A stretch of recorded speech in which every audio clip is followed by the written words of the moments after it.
Hey there, and welcome to the CMMC Compliance Guide podcast. I'm Austin. And I'm Brooke. From Justice IT Consulting, where we help businesses like yours navigate CMMC and NIST 800-171 compliance. We're hired guns getting companies fast-tracked to compliance, but today we're here to give you all the secrets for free, so if you want to tackle it yourself, you're equipped to do so. Let's dive into today's episode and keep your business on track. Today, we're tackling a big issue for subcontractors. Prime contractors like Lockheed, Raytheon, Parker Hannifin are all watching, and they want proof of your compliance before they'll start handing you work more and more often these days. So, what exactly are primes looking for? And how can you stand out as a trusted partner? All right, Brooke, let's start at the top. Why do prime contractors care so much about subcontractor compliance? Well, they have legal obligations to make sure that their subcontractors meet the same compliance that they do for each of those individual contracts. The DoD has specified that there's a flow down. I mean, it's always been in there, but they've specified that there's a flow down, and that you have to make sure that any of your subcontractors that deal with CUI or that contract have to be at the same level you are. So that's always been there, but there's a legal risk for them. And there's also risk management, of course. If a subcontractor drops a ball or any other number of problems, that's on the prime contractor.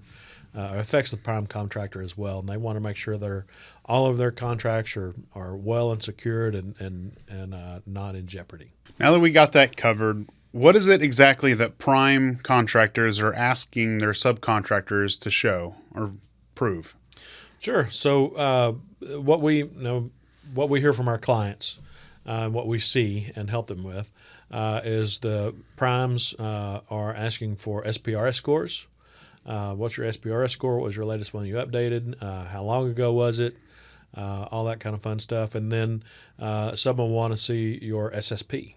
And so I can tell you that some of the compliance departments are very picky on those SSPs, and they want them to match the format and the numbering exactly.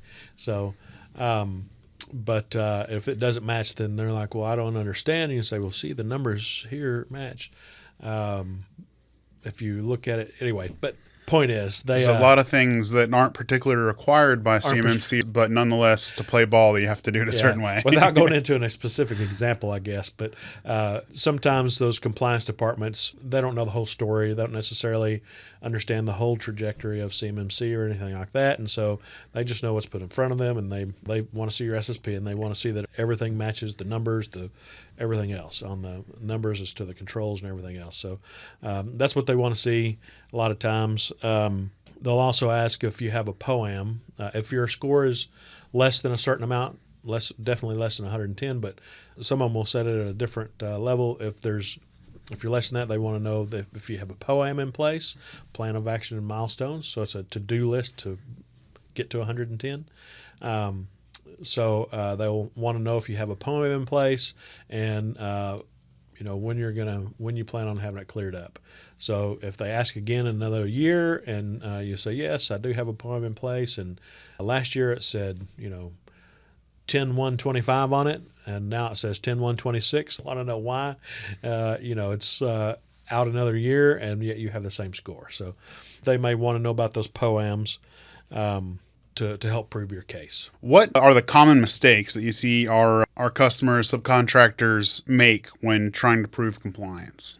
Inflating their scores. So, saying you have 110 when you might be more like a minus 56 or something like that, or a 70 or, something like that. No, I've never seen that. So that's the biggest one really, is inflating your scores, or just kind of guessing at it. And to get that SPRS score, you really do have to go through a mini assessment to go through each of those, score it properly, and make sure you understand. A lot of that has to do with documentation, and people kind of skip over the documentation and say, yeah. But you can't skip over it. You got to have all the documentation it talks about, and that impacts a score. So if you don't have your authorized list of users, then you have to count points off for that. for instance. So, yeah, you kind of done something technically, but if it's not documented, it's like it didn't happen. exactly, 100%. Yeah. Again, most of it is documentation and making sure that you have those technical controls in place, and that they're ongoing and monitored and all that kind of fun stuff. Another thing that rolls right into that is bad documentation. You don't Again, comes up. Yeah, again comes up. So Should have worn your shirt. There's documentation. I should have. I have a shirt that says documentation, documentation, documentation, because I say that a lot. But yeah, it's you've got to have your documentation in place. There is an absolute ton of it, and it's you've got to have that in place. So that's another big deal that we see. I brought it up a minute ago. Another problem is your POA&M, kind of ignoring it and saying, here's my POA&M, and just kind of setting it off to the side and going, we're good, let's roll. And then forgetting that the POA&M is a plan of action and milestones, meaning you have to do something about it. So if you don't do anything about it, then that plan of action and milestones is a plan of inaction and milestones. I guess that would be a POA&M or whatever. POA&M. Plan of action. Anyway, nevertheless, whatever it is. We don't need more acronyms. We don't need any more. Yes, that is a plan of action and milestones. So you have to get things done on that list. Cloud services. A lot of people have a tendency to not take into account their cloud services. Microsoft 365. Maybe they get and shouldn't, but maybe they get CUI through email, or maybe they send it through email. Maybe they send it through encrypted email, but it's commercial Microsoft 365, so that won't work. So they've got to address things like that. Another big one that people typically don't have is incident response. What is your incident response plan?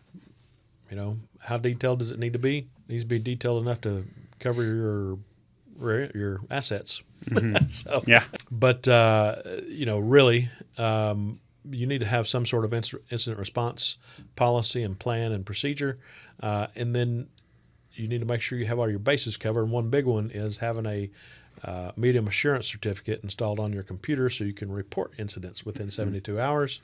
If you don't have that certificate installed on your computer and you have an incident, I can guarantee you that you won't be able to report that incident within the required 72 hours because you will not get that certificate and get it installed within 72 hours. If you do, it'll be a miracle. But I wouldn't bet on it, especially if you're in the middle of an incident. Now you've got to go focus on getting those wheels to turn to get that certificate in place. So one I'm going to add in that I see less often, although scope is, I think, always a problem. Yes. But when we have someone that comes to us that is actually reasonably prepped and ready, and they're like, hey, we need you to help shore up this documentation piece. I'm just going to hire you to do that. We typically find that we always do a gaps analysis anyway. And this is the reason for it is because they'll have a big hole in their scope. Yes. And so we'll have someone that is otherwise buttoned up, but they'll say, their CUI comes in from, customer portal, and then it goes right into a vendor. And they're like, well, hold on 1 second. How does it go from customer portal to vendor? And I just download it and upload it to the vendor. And you're like, okay, well, now your computer's in scope and you have it as not in scope. And they're like, oh, crap. Yeah. Mm-hmm. So it is very good practice to offload the burden of security and compliance to other vendors. But at the end of the day, there's not a ton of scenarios, especially if you're a manufacturer and you got real tangible products or something that your own computers are not going to be in scope, especially if you're dealing with CUI yourselves. So that typically people will not have computers in scope that should be. And then the other one is just some big glaring misses that you just don't always think of. And so the other day that we didn't even think about until we're going through the SSP process and creation of their SSPs, we identified that they would send some CUI to a print vendor. Mm-hmm. And they're like, oh, well, we might have to start doing printing in-house because we can't find a print vendor that's compliant, right? And so we have to, unfortunately, in that scenario, I think we're going to have to change their actual business, maybe not model, but process and workflow to bring it fully in-house. But those are things that an assessor will likely catch on to, and if you miss them, then it's gonna mess up your assessment and cost you some money because you're gonna have to go back, fix it, and then get assessed again. So. Right, absolutely. Yeah, and you're talking about scope, and one of those things that causes a problem that causes people not to think about their computer being in scope is the fact that it's not just storing CUI. It's not where the CUI is stored. It is, but it's also processing and transmitting. So processing, storing, and transmitting CUI. If whatever piece of that puzzle does any of those three things, processes it, stores it, or transmits it, then that puts that endpoint or whatever it is in scope. Absolutely. Okay, we kind of addressed the mistakes that we see a lot of subcontractors make when it comes to compliance and trying to prove it. What the natural follow-up to that is, what are the consequences? If someone decides to wait or even just makes a mistake and or doesn't take this seriously for compliance. Sure. So things we've seen is that the prime or main contractor, can say, hey, we can't send you any more CUI until, we know that you're compliant or your score is right? Mm-hmm. So they can pause a contract if there's something wrong, or they can it can cause you to lose a contract if you find out there's an issue and you're not actually compliant when you thought you were. If you're inflate your score like we were talking about a minute ago, then you're at risk of having a false claims act filed against you. And one thing I might say is that there's some of these false claims acts that have been filed against companies that a lot of them are whistleblowers. They're not, the government. There are some there was an incident and they research that incident and they figure out the subcontractor wasn't, or contractor, whoever wasn't compliant, and then they fine them and say, hey, false claims act because you said you had these things in place and you just absolutely didn't, right? Not necessarily a mistake, but you just absolutely didn't. Most of the time, they're not nailing people up against the wall that I could tell, at least, for making a mistake. It's people who are flagrantly violating and actually falsely claiming that they're compliant when they're not, right? So you could get a false claims act filed against you. That would be a bad thing, very bad thing. Yeah. There's a lot of results of that.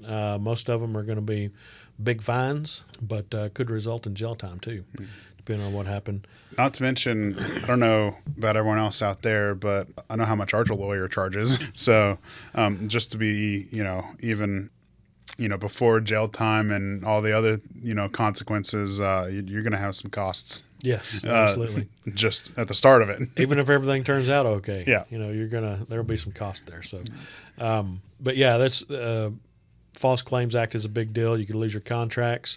And then it's reputational damage. If some incident happens and turns out that you aren't covering something that you were supposed to, that's a black eye on you. And as that contractor or subcontractor want to go find somebody who they're more comfortable with or they're okay with you, having a black eye is not necessarily a good thing. Yeah. That would be a virtual black eye, not a real one. Yeah, see, I think two of the biggest motivating factors when I'm working with customers, when they come to us, is just being able to answer the questionnaires and go back to their customers with like a very good level of good faith that they're actually doing what their obligations are. That's one, and then two is the obvious of the not wanting to lose the revenue, right? And so I think those are the two biggest motivating factors we see that are motivating for people as far as consequences go. Right. Yeah. Okay, so let's say that you're working towards compliance, or maybe even you're already there. If that's the case, either at the end of your journey, whenever you've got everything compliant, or if you are compliant today, how does a subcontractor prove compliance to their primes in a way that the primes can trust? Well, eventually it's going to be having that level 2 certification, right, and having that official stamp of approval, right? But until then, you have to make sure that your SPRS score is accurate. Even if you go back through and do an assessment like you should, and it ends up, instead of at 110 where you thought it was, it ends up at a 70 or something like that, or even a minus 56, or who knows. But I would put an accurate SPRS score in, and definitely make sure that you have your POA&M generated and that you're actually working on it and working through it. The primes are going to be appreciative of that. Your SSP should tell your story. We've talked about this before, but your SSP should tell your story. An assessor ought to be able to look at your SSP and understand basically how your system's put in place and how you're addressing the controls. SSP, you don't have to go into detail necessarily, but they have to understand how you're doing these things. So use the SSP to do that. Develop a good, strong SSP. It should inspire confidence. It should inspire confidence. Absolutely, it should. So the other thing is that, again, that POA&M, make sure that you're working through that POA&M, addressing all the things that need to be addressed. Most of the time, you take that POA&M and you list out all these controls, and then you group those controls together into projects, and usually a project will knock out several controls at a time, and you can address it like that. That's typical. Make sure that you have technical proof so you can show it if you ever need it. You'll definitely need that technical proof whenever you get to a level 2 certification, but make sure you have that technical proof, and then make sure that it's organized well and all together in one spot. Typically, we tell you a GRC tool because it's the easiest way to keep track of that. But however you want to do it, but make sure it's organized well, it's all in one spot, easy to find, easy to get hold of a key document or two and give it to your or a screenshot to your prime contractor, so they're comfortable with it. But those are the things that you need to be doing now. The biggest things are, again, having a good, strong SSP, telling your whole story, and making sure your SSP score is right, and work on that POA&M. Get it closed out. Absolutely. Okay. I know there's been some recent updates in the CMMC sphere or ecosystem that might have some primes more urgently knocking at your door or sending you letters, and much like our listeners may have already noticed. And so they might be wondering why that's the case. So what updates, if any, has happened as of recent that it's making those contractors and primes knock at the door? Sure. Yeah. So there's a couple of updates, a 32 CFR and a 48 CFR that went into effect that really put this in motion and put a finite timeline on it. 32 CFR is the one that went into effect December of 2024, and it's what clarified and defined CMMC itself, right? The CMMC program.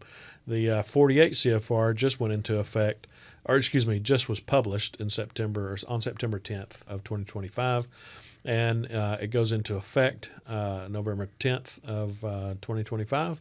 And so that 48 CFR is the one that puts the 32 CFR in place on contracts. Again, there's 4 phases to that, but the first phase is going to be kicking off here pretty soon. So your prime contractors, they've already, before the 48 CFR was even released, they've already been starting to be a little pushy, saying, "Hey, when do you have your level 2 certification scheduled for? Can you show me that you have it scheduled?"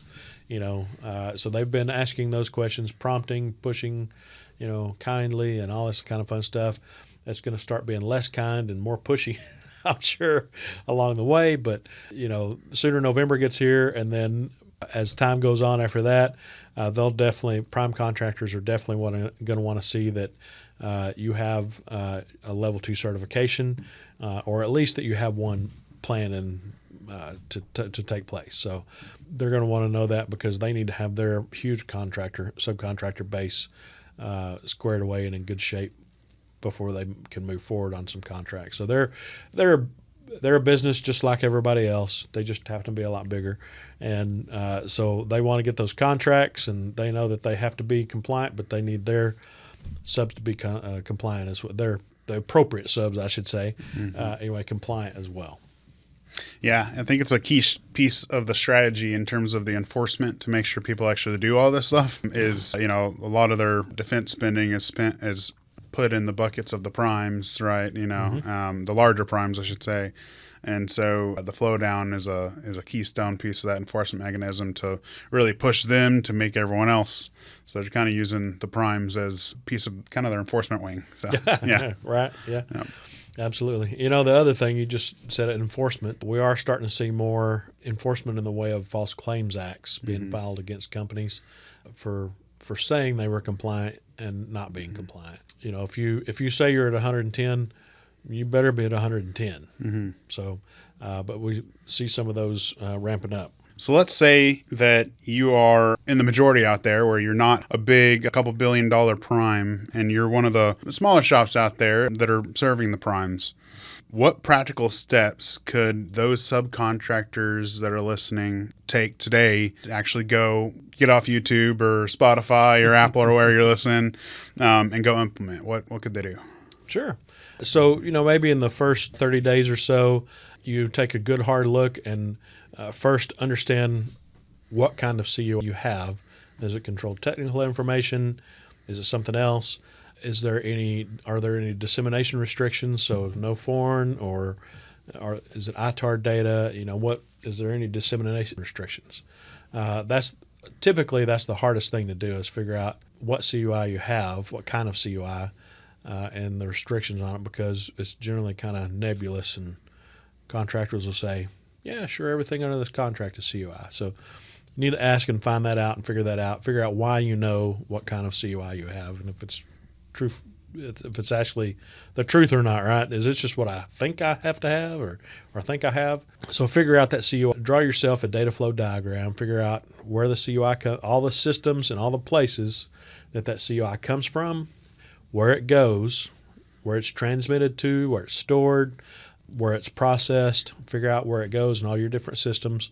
That may be cloud vendors like Microsoft 365. It may be an on-premise server. It might be a cloud file share and sync tool. It could be your MRP. It could be whatever. So make sure you draw out that data flow diagram. Put all your arrows. Figure out get that good spaghetti diagram going on and figure out where everything goes. And then figure out where it goes outside of your system. Do you have subs it goes to? Put that in there as well.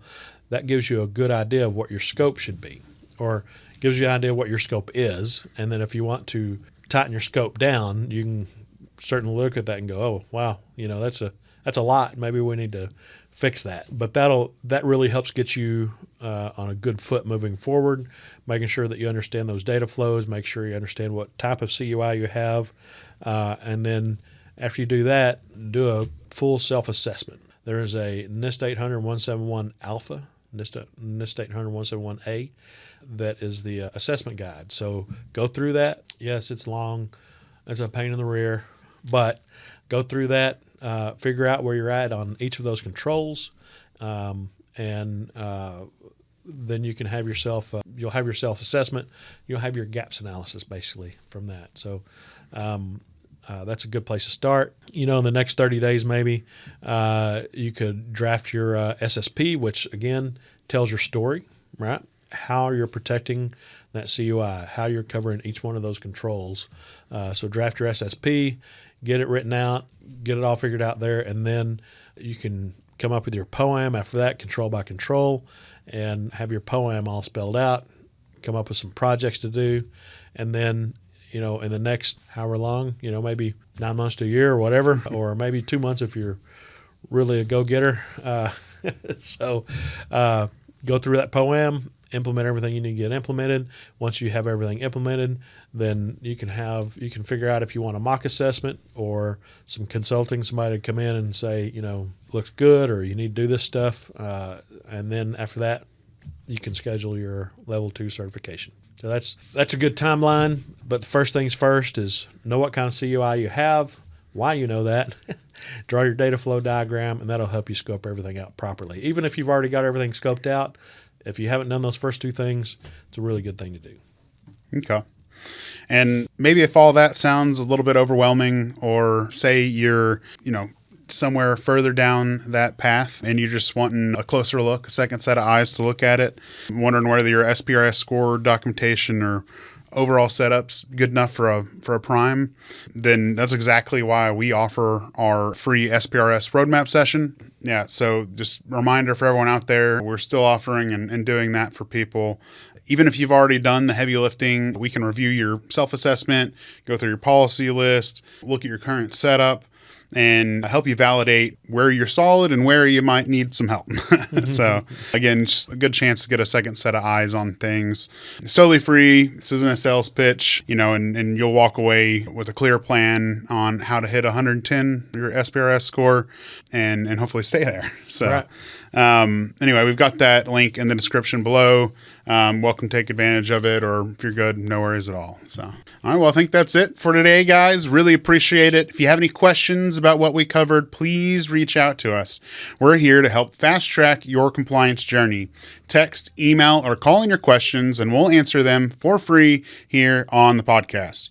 You can find our contact information at cmmmccomplianceguide.com. Stay tuned for our next episode. Until then, stay compliant, stay secure, and make sure you subscribe.